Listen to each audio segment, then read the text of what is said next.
ஒரு ராஜா. அவர் அரண்மனையில நிறைய தங்க நகைகள், வைர நகைகள், வித்தியாசமா ரொம்ப அபூர்வமான நகைகளை எல்லாம் சேர்த்து வைக்கிறதுல அவருக்கு ரொம்ப ரொம்ப விருப்பம் உண்டு. இவருடைய நகைகளை எல்லாம் பத்திரப்படுத்தி தான் வச்சிட்டு இருந்தாரு. அவருடைய கைகள்ல பரம்பரையா வந்த ஒரு வைர மோதிரம் ஒண்ணு எப்பவுமே அணிஞ்சிட்டே இருப்பார். ஒரு நாள் பார்த்தா திடீர்னு அந்த வைர மோதிரத்தை காணும். எல்லாம் அங்கங்க தேடிக்கிட்டே இருக்காங்க, காணவே காணும். இந்த அரண்மனையில ராஜாவோட பரம்பரை வைர மோதிரம் காணுங்கிற விஷயம் நாடு முழுக்க பரவிருச்சு செய்தி.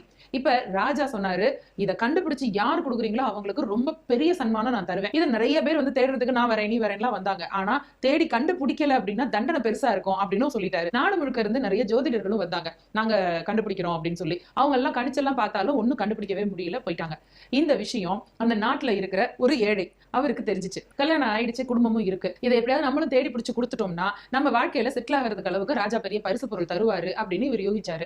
தான் ஒரு பெரிய அந்த விலை உயர்ந்த ஆடையெல்லாம் போட்டுட்டு நான் ஒரு பெரிய ஜோதிடன் அப்படின்னு சொல்லிட்டு அரண்மனைக்குள்ள போனார். சரி, உங்க மேல எனக்கு நம்பிக்கை இருக்கு, நீங்க அரண்மனையிலேயே தங்குங்க, மோதிரத்தை கண்டுபிடிச்சு கொடுத்துட்டு தான் வெளியில போகணும் அப்படின்னு ராஜா சொன்னாரு. 2 நாள் ஆச்சு, 4 நாள் ஆச்சு, 1 வாரம் ஆயிடுச்சு. இப்போ அந்த ஜோதிடருடைய மனைவி வெளியில இருக்காங்க இல்லையா, அவங்க அரண்மனைக்கு வந்தாங்க. இப்ப கணவன் மனைவி உட்காந்து பேசுறாங்க. கண்டுபிடிச்சு கொடுத்துட்டு வந்துடுறேன் அப்படின்னு சொன்னீங்க, ஆனா வந்து இவ்வளவு நாள் ஆயிடுச்சு, ஆனா எதுவுமே நீங்க உங்ககிட்ட தகவல் இல்லைன்னு பயந்து போய் வந்தேன் அப்படின்னு சொன்னாங்க. அப்ப அவர் சொன்னாரு, நல்ல நேரத்துல நீ வந்த, உன்னுடைய உதவி இருந்தா நம்ம நாளைக்கே இங்க வந்து மோதிரத்தை கண்டுபிடிச்சு கொடுத்துட்டு இங்க வெளியேறிடலாம் அப்படின்னாரு. என்ன பண்ணட்டும் அப்படின்னு, இந்த அறையில இந்த பூஜாடி ஒண்ணு பெருசா ஆள் உயரத்துக்கு வச்சிருந்தாங்க, அதுக்கு பின்னாடி நீ ஒளிஞ்சுக்க. ஒவ்வொரு வேலைக்காரங்களா வருவாங்க, எனக்கு வேண்டியதை எடுத்துக்கிட்டு வருவாங்க. நீ பூஜாடிக்கு பின்னாடி மறைஞ்சிருந்து குரல் மட்டும் கொடு, இது நம்பர் 1, இது நம்பர் 2, இது நம்பர் 3 அப்படின்னு வரிசையா சொல்லிக்கிட்டே வா, நான் பாத்துக்கிறேன் மத்ததை அப்படின்னு சொன்னார். கொஞ்ச நேரம் ஆச்சு. இவருக்கு குடிக்கிறதுக்கு பழரசம் ஜூஸ் எடுத்துக்கிட்டு ஒரு வேலைக்காரர் உள்ள வர்றாரு. வந்த உடனே அந்த பொண்ணு இது நம்பர் 1 அப்படின்னா, அடுத்தாப்புல கொஞ்ச நேரத்துல வேற ஏதோ இவர் கேட்க எடுத்துட்டு வர்றதுக்கு அடுத்த ஆள் வந்தோடனே இது நம்பர் 2 அப்படின்னா அவ, அடுத்தாப்புல அதே மாதிரி 3வது ஆள் வந்த போதும் அதே மாதிரி இது நம்பர் 3 அப்படின்னா அவ.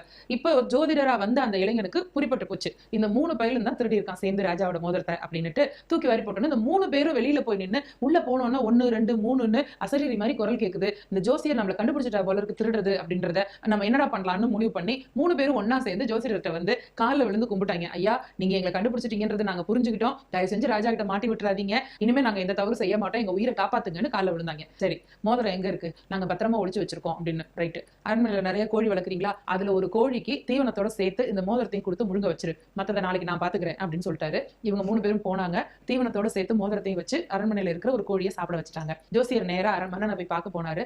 ராஜா, என்னுடைய ஜோதிட ஆற்றலை வச்சு உங்க மோதிரம் எங்க இருக்குன்னு கண்டுபிடிச்சிட்டேன் அப்படின்னாரு. அப்படியா, எங்க இருக்குன்னு, ஒண்ணுல உங்க அரண்மனையில இருக்கிற அந்த கோழி வயித்துக்குள்ள இருக்கு அப்படின்னு சொன்னார். ஓ அப்படியா, அப்ப அந்த கோழி எடுத்துட்டு வாங்க அப்படின்னு சொல்லி கோழியை கீறி உள்ள இருந்து மோதிரத்தை எடுத்தாங்க. இப்ப இந்த 3 வேலைக்காரங்களுக்கும் மனசு நிம்மதியாச்சு, அப்பா நம்மளை காப்பாத்தி விட்டாரு ஜோசியர் அப்படின்னுட்டு. ராஜாவுக்கு ரொம்ப சந்தோஷம். அவருக்கு ஏகப்பட்ட பரிசு பொருள் எல்லாம் கொடுத்து யானை மேல உட்கார வச்சு அவர் வீட்டுக்கு கொண்டு போய் அவரை பத்திரமா விட்டாங்க. இப்ப இந்த 3 வேலைக்காரங்களும் ஜோசியருக்கு நன்றி சொன்னாங்க.